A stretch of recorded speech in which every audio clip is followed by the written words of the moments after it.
Olá, povo de Deus, quinta-feira da 27ª semana do Tempo Comum, 8 de outubro de 2020. A nossa reflexão hoje é a partir de Gálatas 3, de 1 a 5 e Lucas 11, de 5 a 13. Geralmente, as epístolas de Paulo são dirigidas a comunidades bem determinadas, como a Igreja de Deus que está em Corinto ou os santos em Cristo Jesus que estão em Filipos. A carta aos Gálatas, ao contrário, apresenta-se como uma epístola enviada às igrejas da Galácia, sem mencionar nenhuma cidade, talvez porque se tratasse de pequenas comunidades espalhadas, mas unidas entre si por laços que permitissem a mensagem de Paulo passar de uma a outra. Sabemos que os Gálatas eram tribos celtas, originárias da Ásia, que no século VI a.C.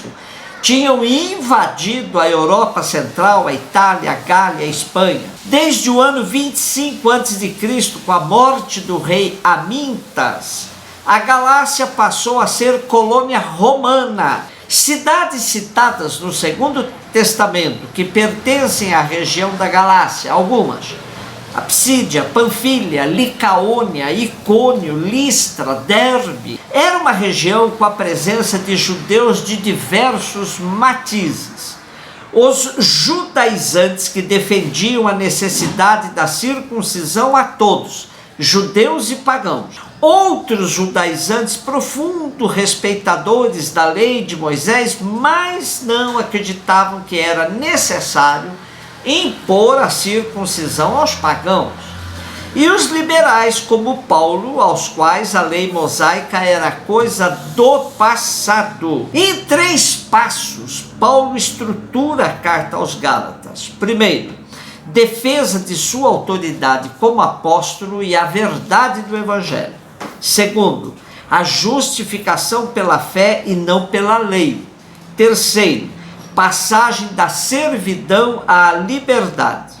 Para Paulo, a lei antiga passou e agora o que vale é a lei do amor. O pedagogo agora é o Espírito Santo. E essa lei do amor desabrocha na comunidade em caridade fraterna. No trecho de hoje, Paulo repete a frase mais dura contra os habitantes da região da Galácia: ó Gálatas insensatos! A insensatez dos Gálatas está em voltar atrás, buscando segurança na lei, depois de terem ouvido e recebido o evangelho da liberdade. Por isso, diz Paulo, começaram pelo Espírito e estão agora querendo terminar na carne. Tal comportamento vemos em diversos grupos de espiritualidade de hoje, que ao invés de se voltarem ao frescor e leveza do Evangelho, se apegam a catecismo, direito canônico e se escravizam. O pior é que ao fazerem isso, se tornam também fiscais da liberdade dos irmãos, querendo que todo mundo se escravize como eles. A liberdade de filhos de Deus para a qual Cristo nos chamou e libertou assusta os mais fracos na fé, que precisam de normas e leis para se sentirem seguros. Lucas 11, de 5 a 13. Os versículos de hoje nos remetem à questão da oração, mas podem, sem um cuidado devido, nos levar a uma falsa concepção do nosso relacionamento com Deus. Eu vou me servir da reflexão sobre a autêntica oração cristã feita por Paulo José Lopes. Diz ele: a oração com certeza é um dos temas mais complexos da mística cristã. Oração em todas as religiões é definida como um diálogo com a divindade, com Deus. E aqui surge a primeira dificuldade: dialogar com qual Deus? Quando você ora, você fala com o Deus que você concebe, que você imagina. No fundo, quando oramos, falamos com Deus ou dialogamos com a nossa criativa imaginação, buscando responder aos nossos desejos mais profundos. Falamos com Deus ou com aquilo que eu sou no mais profundo de mim mesmo. Por causa de questionamentos como esses, Santo Inácio de Loyola chegou a afirmar que 99% de nossas orações eram ilusões. São João da Cruz, na subida do Monte Carmelo, por causa desses questionamentos, disse que muitas pessoas, pensando não ter vida de oração, oram profundamente. Uma grande maioria, pensando viver em oração, quase não ora.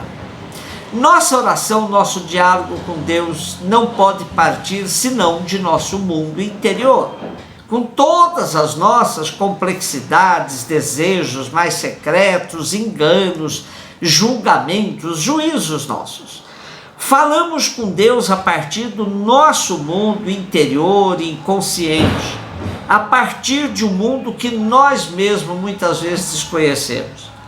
Se é difícil falar com Deus a partir de nosso íntimo, mais complicado ainda é querer escutar a resposta de Deus. Ora, se é de nosso íntimo, de nosso imaginário que oramos a Deus, é somente de nosso íntimo, de nosso imaginário, que podemos ter ideia de qual é a vontade de Deus a nosso respeito. Por isso que é importante a reflexão permanente dos evangelhos, porque é aí que vamos encontrar autêntico caminho da oração.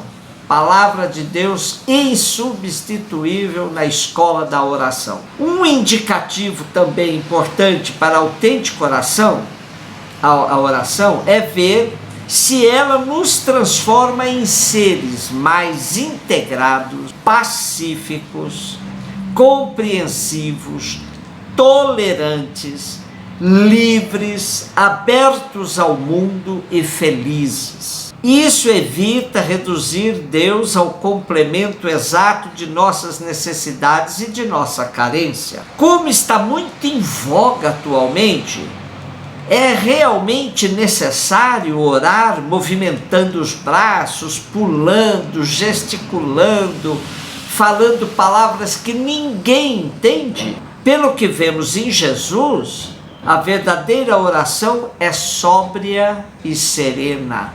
Por isso ele se retirava para orar. Com relação à emotividade, ao sentir-se bem e extasiar-se na oração, São João da Cruz é incisivo.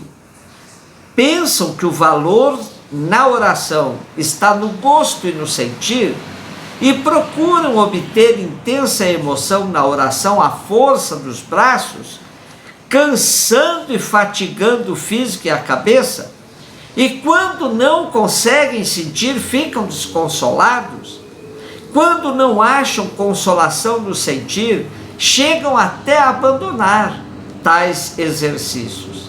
São semelhantes às crianças, movendo-se e agindo não pela virtude da razão, mas pelo gosto de sentir.